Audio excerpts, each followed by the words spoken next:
I work at Thrasher. I am the president of the company that my family started 40 years ago, and we do home services and commercial geotechnical construction.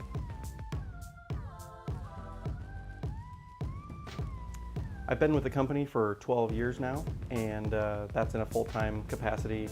Prior to that, I worked part-time growing up, since it is a family business. And over those 12 years, I've played a part in every department, and over the last 3 or 4 years, I've taken over as president and overseeing the day-to-day operations of the entire company. I believe the business has been sustainable over 40 years because of a great quality service to the customer. Great product, but more so the service and standing behind what we do, being innovative and finding newer and better ways to solve problems that have been around for a long time. Really swung for the fences and getting the right people and the best people, and that's had a huge impact on the way that we've been able to grow and innovate and take good care of our customers, which results in referrals and additional customers, and then referrals to get additional employees, and it just kind of continues to roll along that way.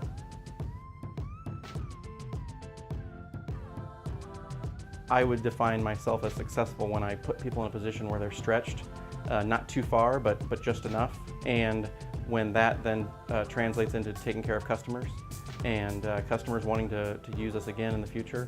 And then ultimately, we have to provide a place that's stable by being wise financially and putting ourselves in a position to sustain, through ups and downs in the economy.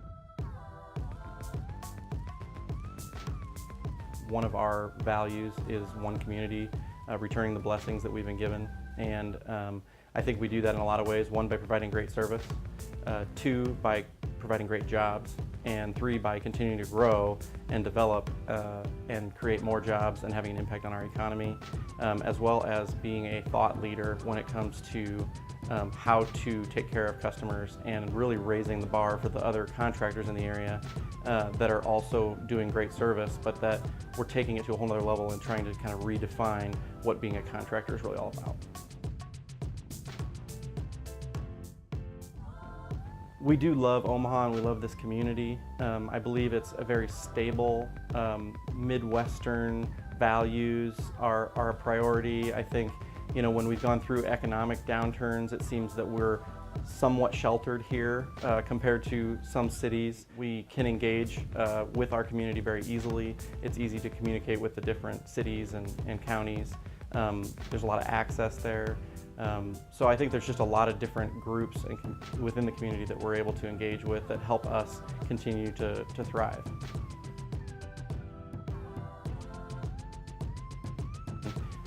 We currently are, using all sorts of different technology and trying to figure out how they work together best. How can we get employees and customers to understand how those technologies can help them and can be used well? I think there's a lot of abuse of technology where it gets used for the wrong things or gets implemented and then never really developed to a point where it's being used well. So we try and be careful that we research and consider what we're going to do, but then once we decide to do it, we like to commit all the way. I think that goals are important for both me personally, but also for our business as a whole. We work together as a team to set our goals, both personally and for the organization. And I think that's important because we're able to hold each other accountable to those. For me, my main objective in setting these goals is to be prepared for what our team plans to do in the coming year. We need to be prepared to invest in the right tools, equipment, personnel, etc. We have to be ready to engage all those things so that we can keep up with the demand, so that we can continue to maintain a high standard of quality even through growth.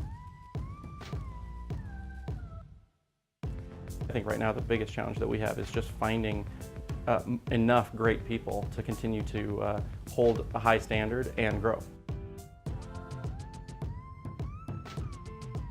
People are taking chances more so maybe than they would have a few years ago.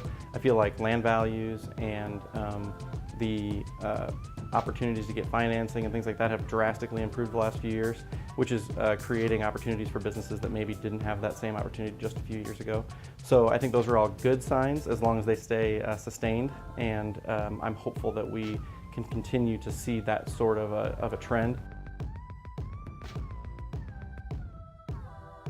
There's just always the natural instinct of people to resist and want to keep things the way they are. So for me, that's probably what is hardest when I'm engaging in the community, when people don't want to consider change, or when they think the way we've always done it's probably the only way that we can do it.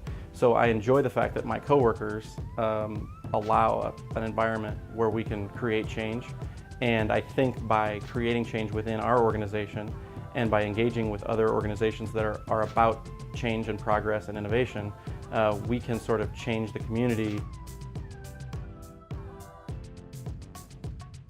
Our customers are becoming more and more educated because of all the information that's available online.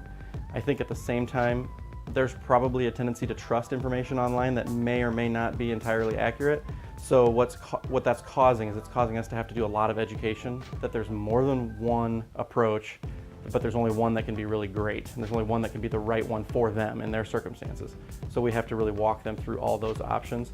And it takes patience for us, but it also takes patience from them to be willing to sit down and hear all the options and alternatives.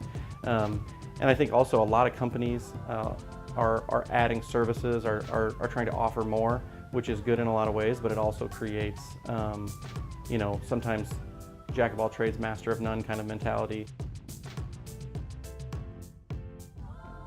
We have really, over the last few years, changed our mentality when we go to work with a customer. We want to ask lots of questions.